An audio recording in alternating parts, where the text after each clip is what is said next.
Assalamualaikum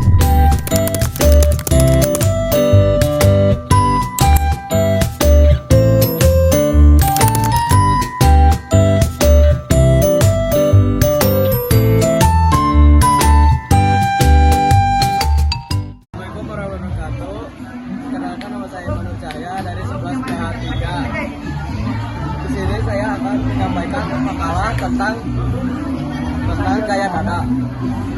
Olahraga renang memang baik untuk perkembangan tubuh, kesehatan jantung dan paru-paru anak. Dan saya yakin kemampuan untuk berenang sejak usia diri merupakan faktornya. Tujuan penulisan, harapan dari penulisan makalah ini adalah agar membaca mengenai tentang sejarah perkembangan renang gaya dada. Yang kedua, agar membaca tahu itu renang gaya dada, mengetahui teknik-teknik dari gaya dada. Sejarah perkembangan renang gaya dada, ada beberapa macam gaya renang, salah satunya yaitu gaya dada. Gaya dada ataupun gaya katak adalah berenang dengan posisi menghadap ke permukaan air, namun berbeda dari gaya bebas. Batang tubuh selalu dalam keadaan tetap. Kedua belah kaki menendang ke arah luar, sementara kedua belah tangan lurus di depan. Kedua belah tangan dibuka sampai gerakan membelah air agar badan maju lebih cepat. Gaya dada merupakan gaya berenang paling populer untuk renang rekreasi. Posisi tubuh stabil dan kepala dapat berada di luar air dalam waktu yang sama. Mungkin ketiga, ada gerakan kaki dengan berpasangan. 4, gerakan kaki dengan melambung pelaksanaan. Sikap badan terlekuk, kedua tangan berpegangan pada dinding kolam. Kepala berada di permukaan air dan kedua kaki diluruskan. Kedua kaki ditarik sampai dengan kedua tumit dirapatkan. Pergelangan kaki tetap lunas. Lakukan secara berulang-ulang dengan kecepatan dan kekuatan penuh, sehingga akan terasa adanya dorongan badan meluncur ke depan. Dan pernapasan renang gaya dada. Pernapasan pada renang gaya dada dilakukan dengan cara mengangkat atau memutar kepala ke arah depan. Pandangan melihat ke arah depan sehingga mulut keluar dari permukaan air. Naiknya kepala diusahakan sedikit mungkin secukupnya untuk dapat bernapas. Selain itu, menjaga tetap dalam kondisi stand. Demikian juga pada waktu recovery tangan kepala diturunkan sehingga hanya sebagian kecil dari rambut yang masih di atas permukaan air mengambil nafas. Dilakukan pada waktu kepala naik ke atas permukaan air. Mulut dibuka lebar sehingga udara dapat masuk secara langsung. Pengeluaran udara dilakukan pada saat kepala akan keluar dari permukaan air.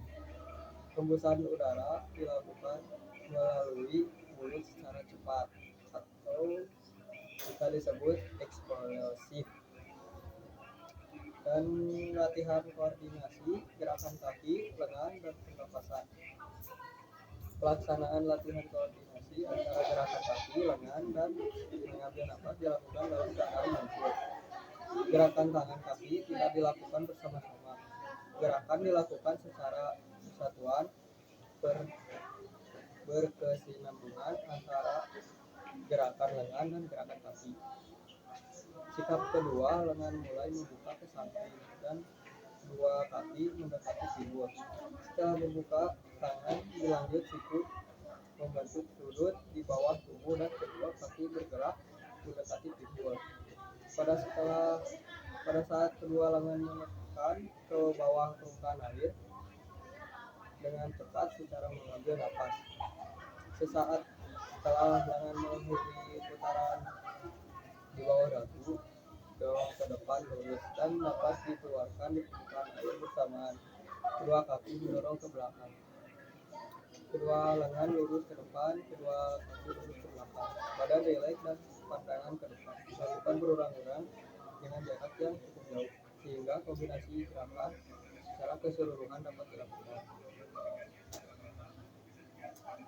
Untuk selanjutnya ketentuan gaya dada dalam perlombaan gaya dada ada ketentuan-ketentuan yang harus dipatuhi oleh para perenang. Bagi para perenang yang melanggar ketentuan-ketentuan, perenang akan diberi peringatan atau diskualifikasi.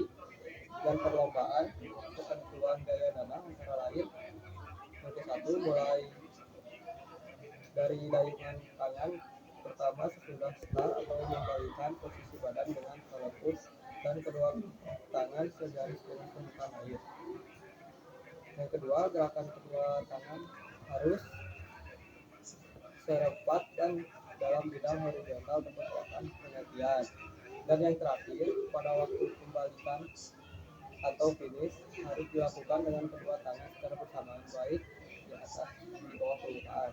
Dan untuk kesimpulan, renang merupakan cabang dari salah satu olahraga air yang telah diperlombakan sejak tahun 1800.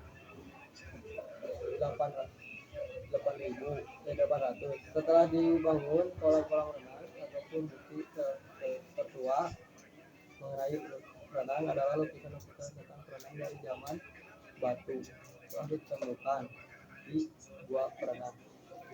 Mungkin cukup sekian yang bisa saya sampaikan. Mohon maaf bila ada kesalahan. Assalamualaikum warahmatullahi wabarakatuh.